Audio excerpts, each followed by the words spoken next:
Hi hello అందరూ నమస్తే. నేను మీ జర్నలిస్ట్ రవీందర్. ఏదో సామెత ఉంటుంది చూడండి, మొగును కొట్టి పెళ్ళాం ఏడ్చిందని చెప్పి. టీడీపీ పార్టీ మీడియా పరిస్థితి కూడా అదే రకంగా ఉంది. వాళ్ళే తప్పు చేసి వాళ్ళే తప్పు మాట్లాడి దాన్నే వాళ్ళు టెలికాస్ట్ చేసి వాళ్ళకి క్షమాపణలు చెప్పాలంట. మరి విచిత్రంగా ఆగపోతే ఏంది ఇది? మీ అందరికి తెలుసు కదా, దావోస్ వేదికగా చంద్రబాబు నాయుడు గారు లేని దాన్ని ఊహించుకొని చేయని దాన్ని చేశానని చెప్పి ఒక ఎన్డీటీవీ ఇంటర్వ్యూలో కూర్చొని ఇష్టం వచ్చినట్టుగా మాట్లాడితే బూమరాంగ్ అవుతుంది. ఇప్పుడు ఉన్నది ఉన్నట్టు చెప్పినారనుకోండి, ఏ తప్పులు జరగవు. లేనిది క్రియేట్ చేసి సెల్ఫ్ డబ్బా కొట్టుకుంటే ఏమైందంటే దొరికిపోయిన తర్వాత ట్రోల్ గురవుతున్నారు. మమ్మల్ని ట్రోల్ చేస్తారా, చంద్రబాబు నాయుడు గారిని ట్రోల్ చేస్తారా, మా బాబు విజనరీ బాబు అని చెప్పి వాళ్ళ మీడియా మామూలుగా కాదు. పబ్లిక్ ఇదేంది, అది ఎట్లా సాధ్యం, 23 లక్షల కోట్ల జాబులు ఎట్లా, పోనీ ఇన్వెస్ట్మెంట్లు ఎక్కడ వచ్చినాయి, పోనీ చంద్రబాబు నాయుడు గారు పొరపాటున అన్నా కూడా 20 లక్షల జాబులు ఏడు వచ్చినాయి, క్రియేట్ చేస్తుందంట 20 లక్షల జాబులు. జాబ్ క్యాలెండర్కే మోక్షం లేదురా నాయన అని చెప్పి పబ్లిక్ నిరుద్యోగులు ఏడుస్తూ ఉన్నారు. ఆడ కోచింగ్ సెంటర్ల దగ్గర డబ్బులు కట్టలేక నాన్న అవసరం పడుతూ ఇంట్లో నుంచి ప్రెజర్ ఎక్కువైపోయి కొంతమంది పెళ్ళిళ్ళు కాక ఎన్ని అవస్థలు పడుతున్నారు అనుకున్నాం. జాబ్ క్యాలెండర్ కొత్త సంవత్సరం రాగానే ఇస్తానని పత్తా లేకుండా విదేశాలకు పారిపోతారు. ఇంత జరుగుతుంటే దీని గురించి మాట్లాడకుండా ఎన్డీటీవీ క్షమాపణ చెప్పాలంటే దీని వెనుక పెద్ద కుట్ర దాగి ఉంది. ఎన్డీటీవీ క్షమాపణ చెప్పాలంటే ఒకసారి చూడండి వాళ్ళ ఆనుమత్యాలు. ఇంత ట్రోల్ అవుతున్నా ఆ ఛానల్ ఎన్డీటీవీ ఛానల్ పొరపాటు జరిగిందని క్షమాపణ చెప్పలేదు.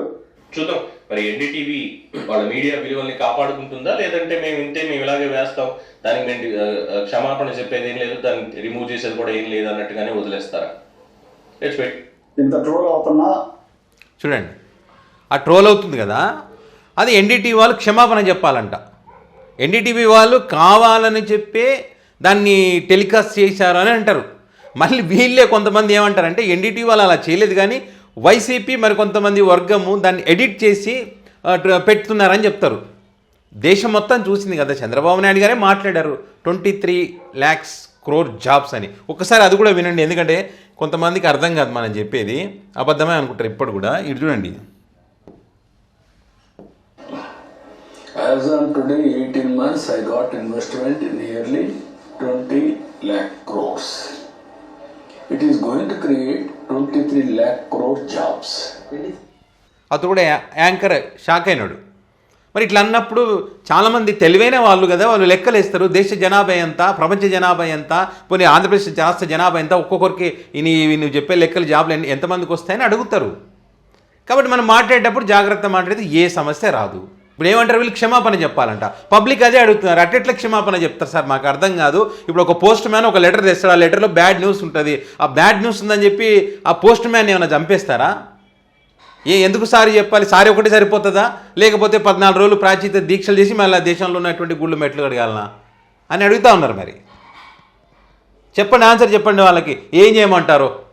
195 దేశాలలో నివసిస్తుంది నా వల్లనే అంటారు, హైటెక్ సిటీ నా వల్లనే అంటారు, హైదరాబాద్ నా వల్లనే అంటారు, ప్రపంచం ముందుకు పోతుందంటే కూడా అది నా వల్లనే అంటారు, కంప్యూటర్ నేనే కనిపెట్టినా అంటారు, ఫోన్ నేనే కనిపెట్టినా అంటారు, సెల్ ఫోన్ నేనే కనిపెట్టినా అంటారు, ఈ కరోనాకు మందు నేనే కనిపెట్టినా అంటారు, సత్యనాదల్ల నా వల్ల ఎదిగినాడంటారు, సుందర పిచాయి నా వల్లనే ఎదిగినాడంటారు, వరల్డ్ కప్ ఎవరైనా గెలిస్తే వాళ్ళు కూడా నా వల్లనే గెలిచినా అంటారు, ఎవరు ఏ కప్పు కొట్టినా ఎవరు అవార్డు వచ్చినా అందరూ కూడా నా వల్లనే వచ్చినాయని అంటారు, అంతర్జాతీయ స్థాయిలో నా ఇమేజ్ పెరిగిపోయింది అంటారు. ఇక్కడ అంతర్జాతీయ స్థాయి సంగతి దేవుడు, ఆంధ్రప్రదేశ్లో రోడ్లు లేవని అడుగుతున్నారు. రోడ్లు వేయండి, దాని గురించి మాట్లాడండి. ఈ మేధావులు మాట్లాడరు దాని గురించి. బాబు గారి వల్లనే రాష్ట్రానికి గుర్తింపు వచ్చింది, అలాంటి బాబు గారిని ట్రోల్ చేస్తారా? ఎన్డీటీవీకి సిగ్గు లేదా? ఇలాంటి మీడియా విలువలు ఇవేనా అంటారు. ఒక వ్యక్తి మీద కోపంతో ఆ రాష్ట్రాన్ని ఎంత డ్యామేజ్ చేయాలో అంత డ్యామేజ్ చేశారు. శ్రీలంక అవుతుంది, వెనిజులా అవుతుంది, బీహార్ అయింది, అప్పుల పాలైంది అని చెప్పి. అలాంటి వ్యక్తులంటే రాష్ట్రానికి గుర్తింపు తెచ్చారంటే మనం నమ్మాలంట. మరీ టూ మచ్ కాకపోతే సంక్రాంతిని నావాలని అంటారు. సంక్రాంతికి ఈరోజు గుర్తింపు వచ్చిందంటే ఇప్పుడు ఆంధ్రప్రదేశ్కి ఇన్ని లక్షల మంది వచ్చినారంటే నావాలని అంటారు. అన్నీ నావాలని ఏది విచిత్రం కాకపోతే. ఇంకొక వీడియో కూడా చూడండి, ఇది కూడా పెద్ద ఇదైతుంది. ఇక్కడ చూడండి.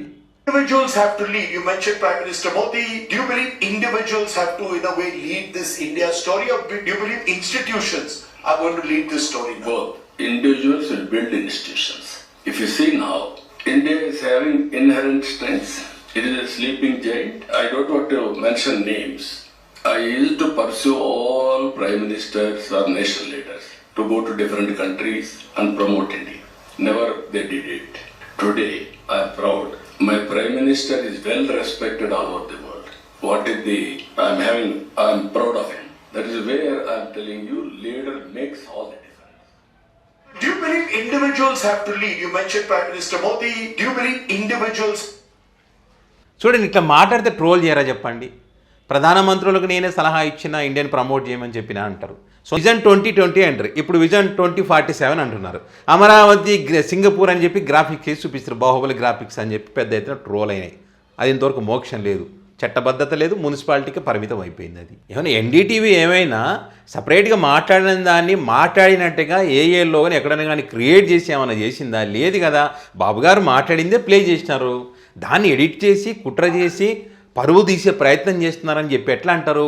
ఇప్పుడు మీలాగా చెయ్యరు కదా, వాళ్ళు లేని అబద్ధాలు సృష్టించి చెయ్యని తప్పులను చేసినట్టుగా మీ ఛానల్లో వేయరు కదా, అట్లా కాదు కదా. ఇప్పుడు మీ ఛానల్లో కూర్చుంటే మీ మీడియా కాబట్టి బాబు గారు తప్పు మాట్లాడిన ఇంకేది మిస్టేక్ జరిగినా దాన్ని నీట్గా ఎడిటింగ్ చేసి మంచిగా ఎలివేషన్ ఇచ్చి మీరు ప్రచారం చేస్తారు. వాళ్ళు అట్లా కాదు కదా, ఉన్నది ఉన్నట్టే చేశారు. ఉన్నది ఉన్నట్టే చేస్తే ఉలికేందుకు, అంత బాధ ఎందుకు, వాళ్ళ మీద ఏడుపు ఎందుకు, క్షమించామని అడగడం ఎందుకు? అదేదో ముందే కరెక్ట్గా మాట్లాడి ముందు అన్ని కరెక్ట్గా పనులు చేస్తే ఏ బాధ ఉండదు కదా సార్. ప్రజలకి ఏమైనా ఇబ్బంది వస్తే మాట్లాడరు. తిరుమల లడ్డుకు సంబంధించి జంతువులు కొవ్వు కలిసిన అబద్ధాలు చెప్తున్నారు, ఇప్పుడు అది లేదని తెలియదు, దాని గురించి మాట్లాడరు, దాని గురించి క్షమాపణలు సారీలు చెప్పరు. దీనికి వీళ్ళ క్షమాపణలు సారీలు కావాలంట. ఎట్లా ఉన్నారో చూడండి, ప్రజలు గమనించాలి ఇవన్నీ.